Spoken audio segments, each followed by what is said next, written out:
Hi, John. You created Fans Forum. Where are we going? Pick some questions. All right, let's get Angel Berrigan in here. He actually dropped a lot of takes, but let's take his first one. He says, I think San Diego State could go to the Sweet 16.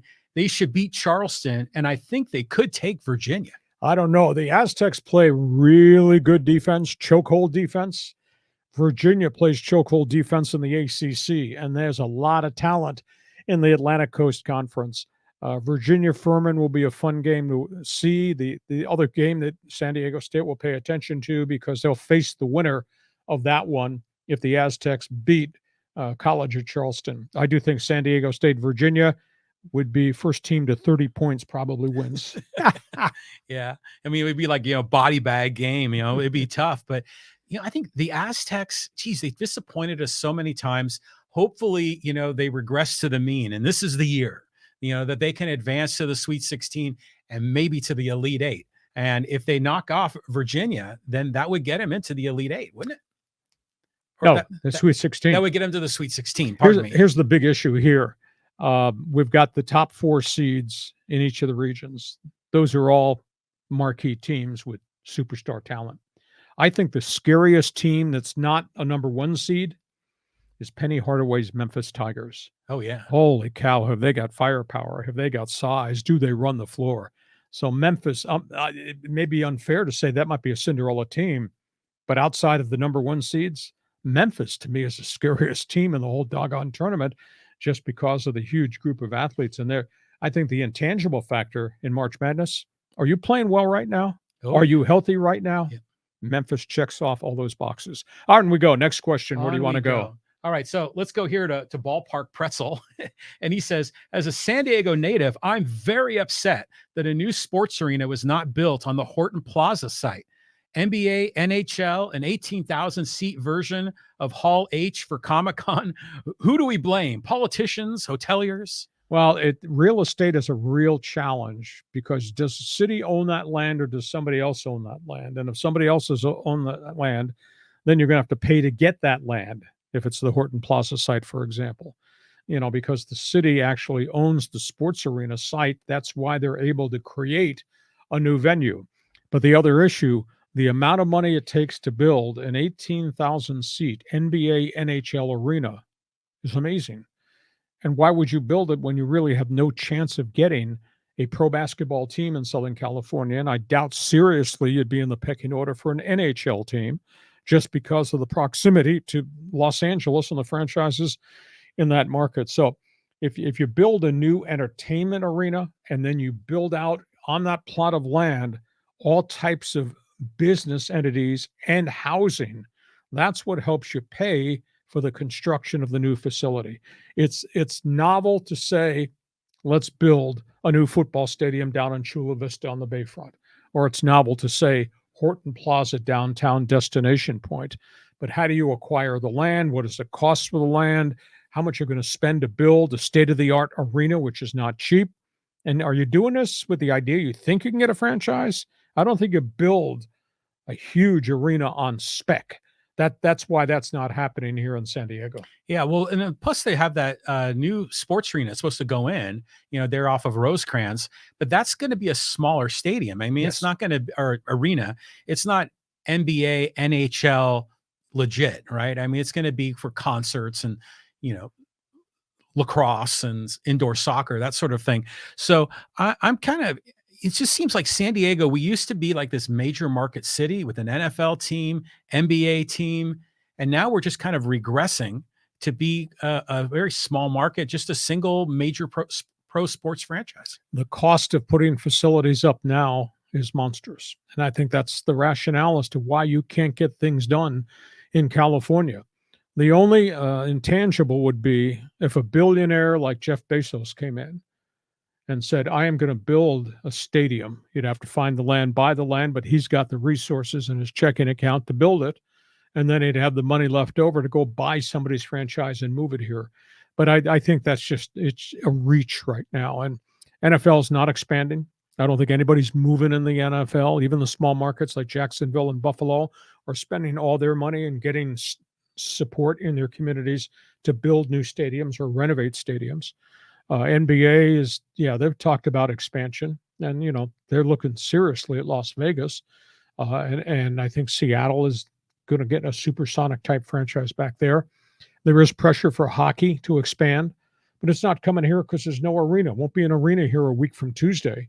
I think the NHL is seriously getting pressure points to go back to Quebec City, which had a great World Hockey Association franchise, and the Quebec Nordique became the Colorado Avalanche. But now they have a new arena in Quebec, and there's talk about Houston, just because Houston, everything in Texas is big, and so is Houston. So I don't think hockey's available either. So I just don't think at the end of the day, you can't invest all that money with the hope we might get a franchise when there's no franchise is probably going to be made available to the market. Next question. All right, let's go take a look at some of these YouTube comments. Got some good ones here, and here it is. So this is from David Delamuth, and he says, they talk about, no respect to San Diego State. He says, they don't have respect because they haven't won an NCAA tournament game since 2015. That COVID season screwed us to this day. Figured we would have gone far that year. Could have helped even more in recruiting, in my opinion. Well, recruiting's gone pretty well. And Brian Dutcher's done a phenomenal job unearthing all these talents and then getting the right type of kid on the transfer portal.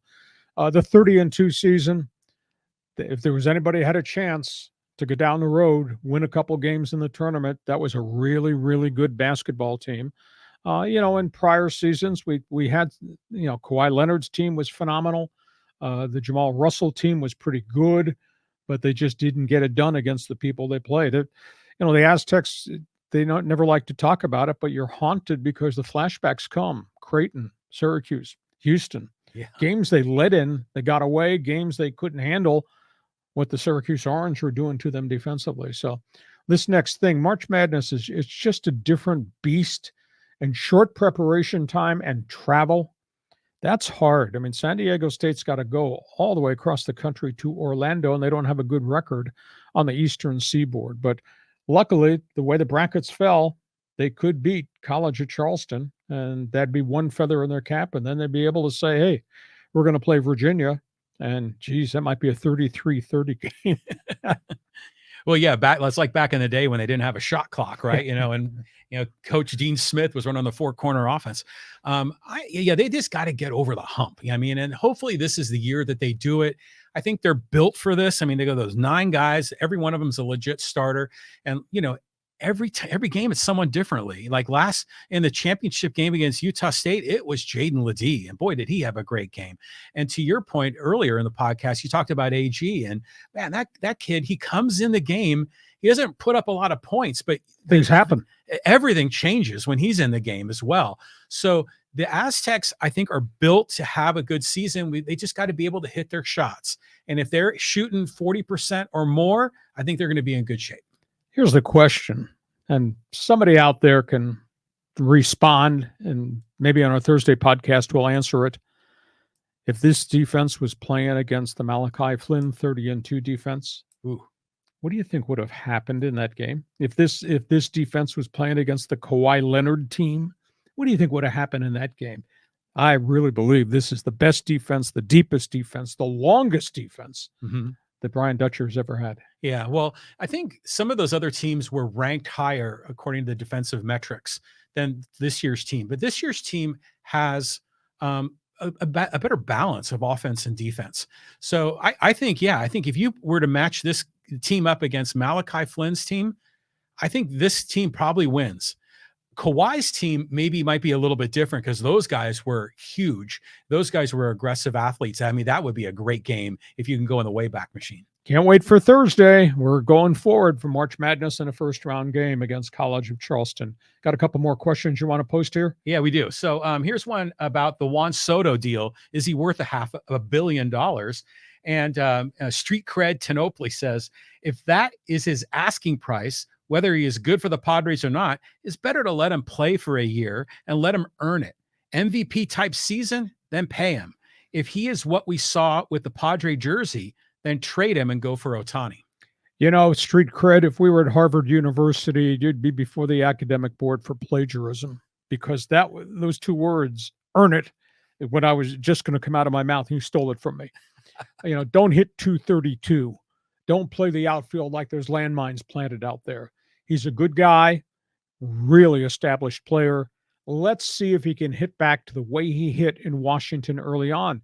There's no reason he can't, because look at who he's surrounded by in the batting order. But he's got to have good seasons here. Don't give me a 242 season, even if he hits 21 home runs, because that's not a 40 or $50 million player. So yeah, pressure on him. So be it.